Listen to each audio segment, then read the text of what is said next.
He also received as contributions from the princes, gold worth 5,000 talents and 10,000 darics and silver worth 10,000 talents, as well as much iron and copper. 1 Ch 22. 14. 29. 3-7 This total, amounting to 108,000 talents Otextoi acute Muritra Longo, Temple 1077 fine workmen in gold, silver, copper, iron, wood, stones, and fabrics. 1 Chi 5. 8-11, 18. 7. 13, 14, 40, 45. 2 Ch 2. 13-16. In organizing the work, Solomon conscripted 30,000 men out of Israel, sending them to Lebanon in shifts of 10,000 for a month, with at a month stay at home between shifts. 1 Chi 5. 13, 14 As burden bearers, he conscripted 70,000 from among the alien residents in the land, and as cutters, 80,000. 1 Chi 5. 15. 9. 20, 21. 2 Ch 2. 2 As foremen over the work, Solomon appointed 550 men and apparently 3,300 as assistants. 1 Chi 5. 16. 9. 22, 23 It appears that, of these, 250 were Israelites and 3,600 were alien residents in Israel. 2 Ch 2. 17, 18. Length of cubit used. In the following discussion of the measurements of the three temples, built by Solomon, Zerubbabel, and Herod, we shall calculate them on the basis of the cubit of 44.5 centimeters 17.5 inches. However, it is possible that they used the longer cubit of about 51.8 centimeters 20.4 inches. Compare 2 Ch 3. 3 which mentions a length in cubits by the former measurement, this perhaps being a longer measure than the cubit that came to be commonly in use and as 40. 5. See cubit. Plan and materials. The temple, a most magnificent structure, followed a general plan of the tabernacle. However, the inside dimensions of the Holy and Most Holy were greater than those of the tabernacle. The Holy was 40 cubits 17.8 meters 58.3 feet long, 20 cubits 8.9 meters 29.2 feet wide, and evidently 30 cubits 13.4 meters 43.7 feet high. 1 Chi 6. 2, 17 The Most Holy was a cube 20 cubits on a side. 1 Chi 6. 20. 2 Ch 3. 8 Additionally, there were roof chambers over the Most Holy that were approximately 10 cubits 4.5 meters 14.6 feet high. 1 Ch 28. 11 There was also a side structure around the temple on 3 sides, containing storage chambers, and so forth. 1 Chi 6. 4-6, 10. Materials used were primarily stone and wood. The floors of these rooms were overlaid with juniper wood. The inside walls were of cedar engraved with carvings of cherubs, palm trees, and blossoms. The walls and ceiling were entirely overlaid with gold. 1 Chi 6. 15, 18, 21, 22, 29 The doors of the Holy at the temple entrance were made of juniper, carved and overlaid with gold foil. 1 Chi 6. 34, 35 Doors of oil tree wood, likewise carved and overlaid with gold, provided entrance between the Holy and Most Holy. Whatever their exact position, these doors did not fully replace the curtain arrangement that had been in effect in the tabernacle. Compare 2 Ch 3. 14. 2 gigantic cherubs of oil tree wood, gold overlaid, occupied the Most Holy. Under these the Ark of the Covenant was placed. 1 Chi 6. 23-28, 31-33. 8. 6. See cherub number 1. All the utensils of the Holy were of gold. The altar of incense, the 10 tables of showbread, and the 10 lampstands, together with their appurtenances. Beside the entrance to the Holy the first compartment stood 2 copper pillars, called Jachin and Boaz. 1 Chi 7. 15-22, 48-50. 1 Ch 28. 16. 2ch 4. 8. C. Boaz. 2. The inner courtyard was constructed of fine stone and cedar wood. 1 Chi 6. 36 The courtyard furnishings, the altar of sacrifice, the great molten sea, 10 carriages for water basins, and other utensils were of copper. 1 Chi 7. 23-47 Dining rooms were provided around the perimeter of the courtyards. 1 Ch 28. 12. An outstanding feature of the construction of this temple was the fact that all the stone was cut at the quarry, so that it fit perfectly at the temple site. As for hammers and axes or any tools of iron, they were not heard in the house while it was being built. 1 Chi 6. 7 The work was completed in 7.5 years from spring 1034 BCE to fall bull, the 8th month 1027 BCE. 1 Chi 6. 1, 38. Inauguration. In the 7th month, Ethanim, apparently in the 12th year of Solomon's reign 1026 BCE, Solomon congregated the men of Israel to Jerusalem for the temple inauguration and the festival of booths. The tabernacle with the textoi acute miritra longo, temple 1078 also suffered periods of neglect. King Shishak of Egypt robbed it of its treasures 993 BCE in the days of Hoboam the son of Solomon, only about 33 years after its inauguration. 1 Chi 14. 25, 26. 2 Ch 12. 9 King Asa 977-937 BCE had respect for Jehovah's house, but to protect Jerusalem he foolishly bribed King Ben-Hadad of Syria, with silver and gold from the treasures of the temple, to break his covenant with Baasha king of Israel. 1 Chi 15. 18, 19. 2 Ch 15. 17, 18. 16. 2, 3. After a period of turbulence and neglect of the temple, King Jehoash of Judah 898-859 BCE oversaw its repair. 2 Chi 12. 4-12. 2 Ch 24.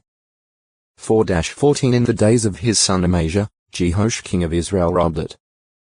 2 Chi 14. 13, 14 King Jotham 777,762 BCE did some construction work on the temple area, building the upper gate. 2 Chi 15. 32, 35. 2 Ch 27.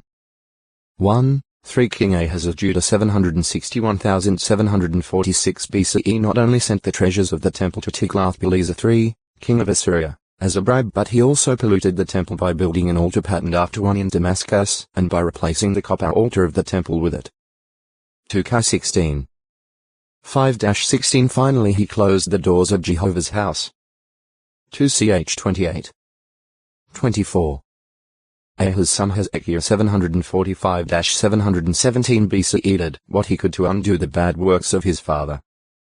At the very beginning of his reign, he reopened the temple and had it cleaned up. 2 Ch 29. 3, 15, 16 However, later on, for fear of Sennacherib king of Assyria, he cut off the doors and the doorposts of the temple that he himself had caused to be overlaid with gold and sent them to Sennacherib. 2 Chi 18. 15, 16. But when Hezekiah died, the temple entered a half-century of desecration and disrepair. His son Manasseh 716-662 BCE went beyond any of Judah's previous kings in wickedness, setting up altars to all the army of the heavens in 2 courtyards of the house of Jehovah. 2 Chi 21. 1-5. 2 Ch 33. 1-4 By the time of Manasseh's grandson Josiah 659-629 BCE the formerly magnificent edifice was in a state of disrepair. Evidently it was in a disorganized or cluttered condition, for High Priest Hilkiah's finding the Book of the Law likely an original scroll written by Moses was an exciting discovery. 2 Chi 22. 3-13. 2 Ch 34. 8-21 After the temple's repair and cleansing, the greatest Passover since the days of Samuel the prophet was celebrated. 2 Chi 23. 21-23. 2 Ch 35. 17-19 This was during the ministry of the prophet Jeremiah. J 1. 1-3 From this time until the temple's destruction, it remained open and in use by the priesthood, though many of the priests were corrupt. The temple built by Zerubbabel. As foretold by Jehovah's prophet Isaiah, God raised up Cyrus king of Persia as a liberator of Israel from the power of Babylon. Isra 45. 1 Jehovah also stirred up his own people under the leadership of Zerubbabel of the tribe of Judah to return to Jerusalem. This they did in 537 BCE after 70 years of desolation, as Jeremiah had foretold, for the purpose of rebuilding the temple. As 1. 1-6. 2. 1, 2.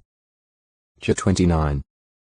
10th This structure, though not nearly so glorious as Solomon's temple, endured longer, standing for nearly 500 years. From 515 BCE to very late in the 1st century BCE the temple built by Solomon had served about 420 years. From 1027 to 607 BCE in Cyrus' decree he ordered, "As for anyone that is left from all the places where he is residing as an alien, let the men of his place assist him with silver and with gold and with goods and with domestic animals along with the voluntary offering for the house of the true God, which was in Jerusalem." As 1. 1-4 Cyrus also returned 5,400 vessels of gold and silver that Nebuchadnezzar had taken from Solomon's temple. As 1. 7-11 In the 7th month Ethanim, or Tishri of the year 537 BCE the altar was set up. And in the following year, the foundation of the new temple was laid. As Solomon had done, the builders hired Sidonian Zotex to execute Muritra Longo, temple 1079 plate and 1 layer of timbers. The length is not stated. As 6. 3, 4 It had dining rooms and storerooms and 13. 4, 5, and undoubtedly it had roof chambers, and possibly other buildings were associated with it, along the same lines as Solomon's temple. This second temple did not contain the Ark of the Covenant, which seems to have disappeared before Nebuchadnezzar captured and looted Solomon's temple in 607 BCE according to the account in the apocryphal book of 1 Maccabees 1. 21-24, 57. 4. 38, 44-51, there was one lampstand instead of the 10 that were in Solomon's. The golden altar, the table of showbread, and the vessels are mentioned, as is the altar of burnt offering, which, instead of being of copper as was the altar in Solomon's temple, is there described as being of stone. This altar, after being defiled by King Antiochus Epiphanes in 168 BCE was rebuilt with new stones under the direction of Judas Maccabeus. The temple rebuilt by Herod. This temple is not described in any detail in the scriptures. The primary source is Josephus, who personally saw the structure and who reports on its construction in the Jewish War on Jewish Antiquities. The Jewish Mishnah supplies some information, and a little is gained from archaeology. Therefore the description set forth here is from these sources, which in some instances may be open to question. Picture, Volume 2, p. 543. In the Jewish War I, 401 XXI, 1, Josephus says that Herod rebuilt the temple in the 15th year of his reign, but in Jewish Antiquities 15, 380-11, 1, he says it was in the 18th year. This latter date is generally accepted by scholars, although the beginning of Herod's reign, or how Josephus calculated it, is not established with certainty. The sanctuary itself took 18 months to build, but the courtyards, and so forth, were under construction for 8 years. When certain Jews approached Jesus Christ in 30 CE saying, "This temple was built in 46 years," Joe 2. 20, these Jews were apparently talking about the work that continued on the complex of courts and buildings up until then. The work was not finished until about 6 years before the destruction of the temple in 70 CE, because of hatred and distrust of Herod. The Jews would not permit him to rebuild the temple, as he proposed, until he had everything prepared for the new building. For the same reason they did not consider this temple as a third one, but only as a rebuilt one, speaking only of the first and second temples Solomon's and Zerubbabel's. As to Josephus' measurements, Smith's Dictionary of the Bible 1889, Volume IV, p. 3203 says, "His horizontal dimensions are so minutely accurate that we almost suspect he had before his eyes, when writing, some ground plan of the building prepared in the Quartermaster General's department of Titus's army. They form a strange contrast with his dimensions in height, which, with scarcely an exception, can be shown to be exaggerated, generally doubled. As the buildings were all thrown down during the siege, it was impossible to convict him of error in respect to elevations, colonnades and gates. Josephus writes that Herod doubled the size of the temple area, building up the sides of Mount Moriah with great stone walls and leveling off an area on the top of the mountain. The Jewish War, I, 401 XXI, 1. Jewish Antiquities, 15, 391-402-11, 3. The Mishnah Midot 2. 1 says the Temple Mount measured 500 cubits 223 meters, 729 feet square. On the outer edge of the area were colonnades. The temple faced the east, as did the previous ones. Along this side was the colonnade of Solomon, consisting of 2 aisles with columns of marble pillars. On one occasion, in the winter time, Jesus was approached here by certain Jews asking if he was the Christ. Joe 10. 22-24. In the N and W were also colonnades, dwarfed by the royal colonnade on the S, consisting of 4 rows of Corinthian textual acute muritra longo. Temple 1080. There were several courts through which a person passed as he proceeded to the central building, the sanctuary itself. Each succeeding court was of a higher degree of sanctity. Passing through the court of the Gentiles, one encountered a wall 3 cubits 1.3 meters 4.4 feet high, with openings through which to pass. On its top were large stones bearing a warning in Greek and Latin. The Greek inscription read according to one translation: "Let no foreigner enter inside of the barrier and the fence around the sanctuary. Whosoever is caught will be responsible for his death which will ensue." The New Westminster Dictionary of the Bible, edited by H. Geman, 1970, p. 932. On the occasion when the Apostle Paul was mobbed in the temple, it was because the Jews rumored that he had brought a Gentile within the forbidden area. We are reminded of this wall, though Paul was using the term wall symbolically, when we read that Christ destroyed the wall that fenced off Jew from Gentile. F2. 14, FTN. Act 21. 20-32. Court of Women. The Court of Women was 14 steps higher. Here women could enter for worship. Among other things, the Court of Women contained treasure chests, near one of which Jesus sat when he commended the widow for giving her all. Mr. 12. 41-44. Lu 21. 1-4. In this court were also several buildings: Court of Israel and Court of Priests. 15 large semicircular steps led up to the Court of Israel, which could be entered by men who were ceremonially clean. Against the outside wall of this court were storage chambers.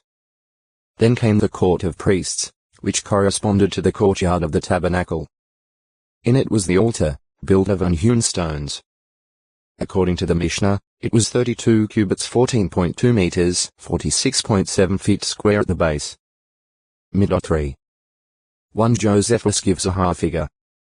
The Jewish War, v. 225 v. 6. See altar post exilic altars. The priests reached the altar by an inclined plane. A laver was also in use, according to the Mishnah. Midot 3. 6 Around this court also were various buildings. The temple building. As previously, the temple proper consisted primarily of 2 compartments, the Holy and the Most Holy. The floor of this building was 12 steps above the Court of Priests. Even as with Solomon's temple, chambers were built on the sides of this building, and there was an upper chamber. The entrance was closed by golden doors, each 55 cubits 24.5 meters 80.2 feet high and 16 cubits 7.1 meters 23.3 feet broad.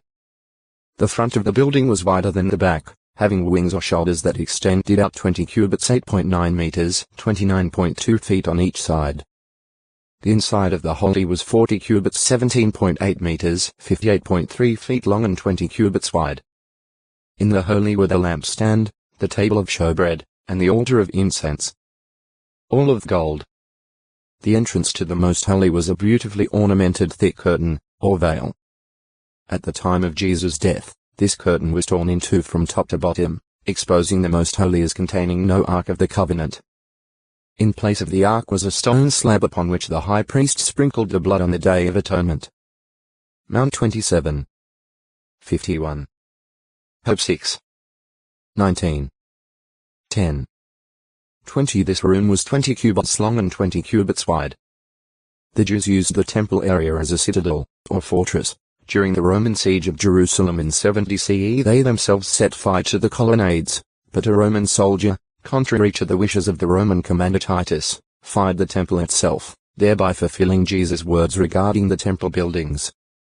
By no means will a stone be left here upon a stone and not be thrown. A notice from Jerusalem's temple courtyard walls erect warning Gentiles not to approach closer. Temple 1081 down. Mount 24. 2. The Jewish War, 6, 252-266 4, 5-7. 7, 3, 4I, 1. Jehovah's Great Spiritual Temple. The tabernacle constructed by Moses and the temples built by Solomon, Zerubbabel, and Herod were only typical, or pictorial.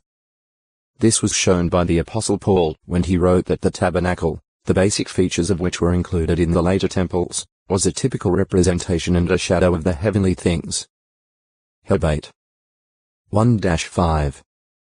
See also 1 Chi 8. 27. Issa 66. 1. Acts 7.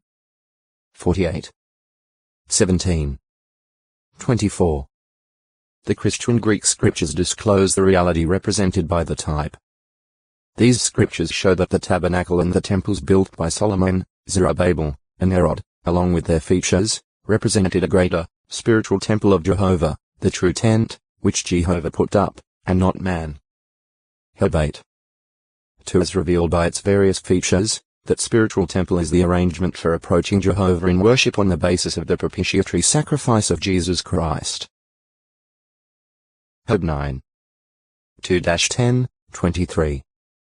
The inspired letter to the Hebrews states that in this spiritual temple the most holy is heaven itself, the area where the person of God is. Hajj 9. 24. Since only the most holy is heaven itself, then the holy and the priestly courtyard, as well as their features, must pertain to things on earth, those things having to do with Jesus Christ during his ministry on earth and his followers who are partakers of the heavenly calling. Hajj 3. 1.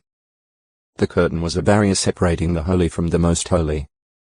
In Jesus' case it represented his flesh, which he had to lay down in sacrifice, giving it up forever, to be able to enter heaven, the antitypical most holy. Hajj 10. 20. Anointed Christians must also pass the fleshly barrier that separates them from access to God's presence in heaven. Consistently, the holy represents their condition as spirit-begotten sons of God, with heavenly life in view, and they will attain to that heavenly reward when their fleshly bodies are laid aside in death. 1 Cor 15. 50. Hajj 2. 10. While still in the antitypical holy, these who have been anointed with Holy Spirit and who serve as under priests with Christ are able to enjoy spiritual enlightenment, as from the lampstand, to eat spiritual food, as from the table of showbread, and to offer up prayer, praise, and service to God, as if presenting sweet-smelling incense at the golden altar of incense. The holy of the typical temple was screened off from the view of outsiders, and similarly, how a person knows that he is a spirit-begotten son of God and what he experiences as such cannot be fully appreciated by those who are not. 14. 3. In the ancient temple courtyard was the altar for offering sacrifices. This foreshadowed God's provision, according to his will, for a perfect human sacrifice to ransom the offspring of Adam. Hajj 10. 1